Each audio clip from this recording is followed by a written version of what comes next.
So that is one of the closed terms we can use.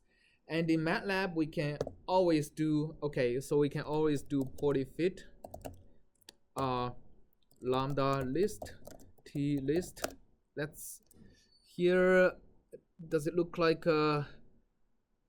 let's just use a third order polynomial to fit this, right? So what we get is it's a t list is equal to this much times lambda list cubed minus this times lambda list square plus this times lambda list plus this.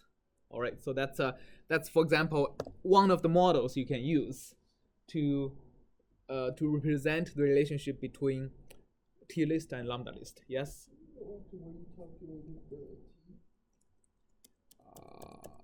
Calculated t, right? Yes. So it's theta times the derivative of u, which is FPP. And what happens to the delta?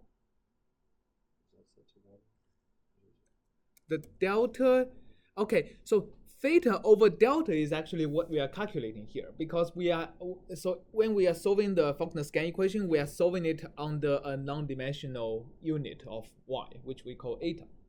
So eta is actually equal to y divided by this particular delta.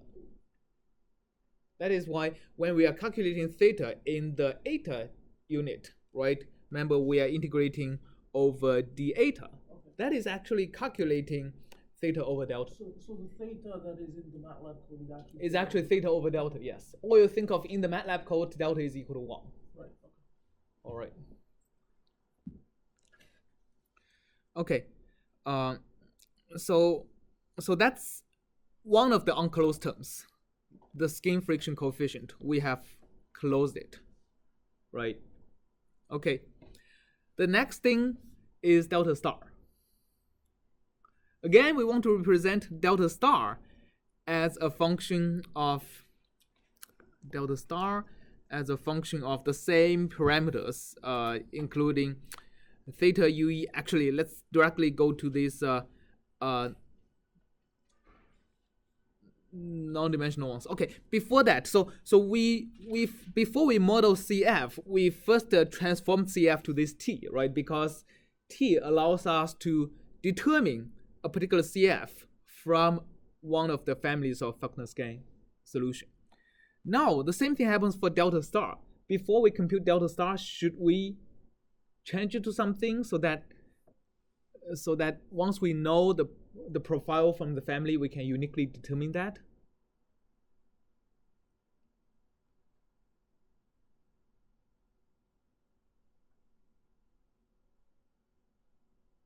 Okay, that's one of the choice. That's one of the A gonna give me a delta star or not?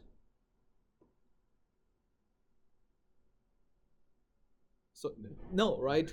No, it's not. So what is gonna give me a so what should I predict instead of delta star here? What should I predict such that combined with other information like UE and theta and CF here, I can get delta star? Oh, the shape factor. The shape factor, right. The shape factor can be uniquely determined if I have if I have a boundary layer profile in Falkner Skan, right? And if I have the H, which is delta star over theta, and I also have theta, that's an input of my right-hand side, then I know delta star. So I want to model H, the shape factor, delta star over theta, as a function of the same parameters. And again, which one is the parameter I should be using? The last one t, right? So I also want to model this as a function of t. Okay? So that means in the Falkner Skan code, in addition to lambda and t, lambda, right? Lambda or t, which it doesn't matter, right? So it's previously we used the lambda as the x-axis. We'll keep using lambda. So in addition to calculating lambda and t, we also want to calculate h. Okay, so in order to calculate h, we need to calculate the displacement thickness. So I'll just copy here. I'm gonna redefine this D. It's not a good practice. Maybe I should be defining D.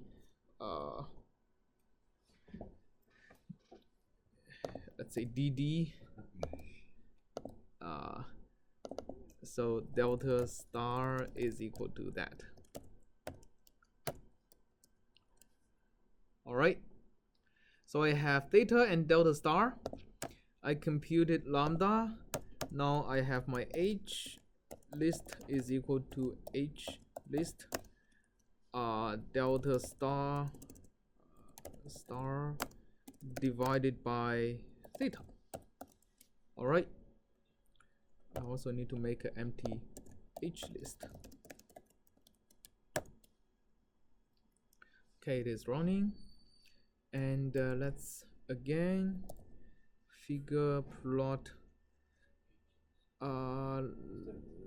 lambda and H, right? Okay, so that's what we get. So for almost separating boundary layer, my H is very big, which means I have a lot of displacement thickness for a small momentum thickness, right? And for energetic boundary layer, my shape factor is relatively small. So I have the delta star and theta are closer to each other than a separating boundary layer. So let's so now I have these two terms. I can fit them individually or whatever, but like what I need ultimately is a combination of these effects, right? And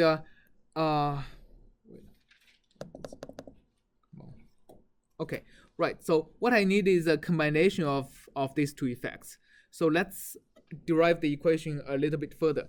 And one question we always have is that we computed these relationships like this one from the Falkner Skan family of solutions. Is this applicable to non-similarity solutions? And that's a critical question, right? Because if this is only correct or only accurate for Falkner Skan solutions, then it's not very useful to do what we are doing. And this is subject to a posteriori testing. So in this case, it's actually pretty good. And this is, for example, two of the boundary layer profiles we computed from two airfoils. So H is the shape factor. This is actually my T, right? Because if you look at the definition of T, this UE times theta divided by nu is actually the Reynolds number based on theta. So this is basically RE theta times CF divided by 2. So this is T. And we computed this for two airfoils. One airfoil, you can see H goes to actually way beyond 4, right? So we can see that this airfoil probably have some kind of separation close to the trailing edge. And this airfoil behaves a lot nicer, so it goes still above 4, but towards the trailing edge, H always goes to pretty large at the trailing edge. And but if you are able to lay them on top of each other, so this one is probably just over this range. So they lie on top of each other pretty well. And in fact, we took a database of airfoils. I think there are something about 2,000 different airfoils of different profile. We put them into different Reynolds numbers and computed the boundary layer profiles for each of them. And we overlaid all the data on top of each other as these dots. So this is the blue dots are what happens to be all the data from these thousands of airfoils. Actually, because we have different angle of attack, different Reynolds numbers, so the amount of data, the amount of runs is actually a lot more than thousands. But you can see it lies on pretty much on a one-dimensional curve. And I'm plotting it's a X-foil uses a rational function fit for this curve, and we can see it works pretty well. All right, so this is what we ends up using as in the production code. So where does the training data come from? Where does the training data come from? And what is that generated from? So the training data comes from taking different airfoils. So there is an online database called UIUC airfoil website. So you can basically grab coordinates of many airfoils from there, and you can put them into. So what we did is we put into inviscid potential solver to get the UE. Okay, so a inviscid solver is going to get you like a UE profile, and we put the UE into a thin layer equation solver like what we coded up last week to get the full boundary layer profile. And from these full boundary layer profiles, we can calculate the H at every Xi location, right? And the corresponding T at every Xi location. And then we plot all of this on the same plot.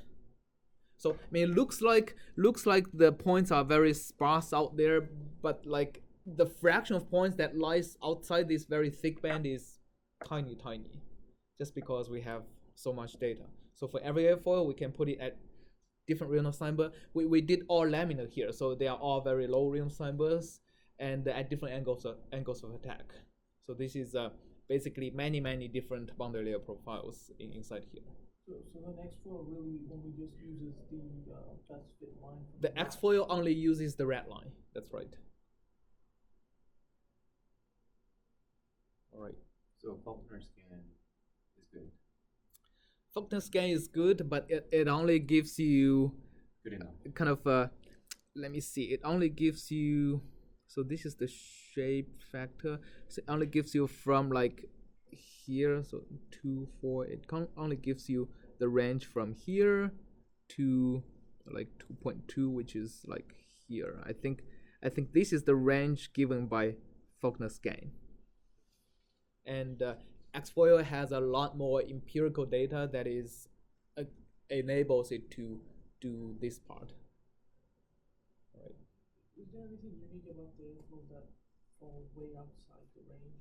Like the outliers? Is there anything? That's a very good question. We didn't look into that. We didn't look into what kind of airfoils actually gives me these kind of outliers and what's special about them.